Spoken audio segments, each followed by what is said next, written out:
Lorsque le soldat allemand menait une perquisition, il remarqua soudain une caisse en bois.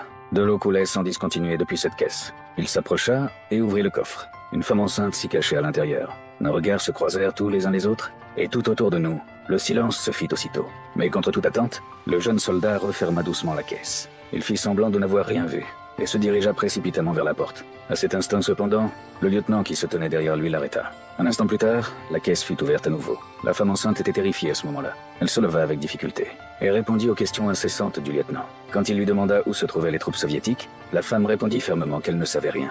Elle précisa ensuite qu'elle était enceinte de 8 mois et supplia qu'on lui épargnât la vie. Mais le lieutenant rusé montra une photo de groupe accrochée au mur. Il avait remarqué qu'elle n'y figurait pas. Puis il découvrit son uniforme et sa carte d'identité. Son nom y était clairement indiqué. Elle était une infirmière de l'unité d'assaut soviétique. Dès que son identité fut révélée, la jeune soldate se mit à pleurer et à supplier sans relâche. Elle savait parfaitement que les troupes allemandes ne lui accorderaient aucune grâce. Au même moment, nos soldats soviétiques avaient reçu les renseignements.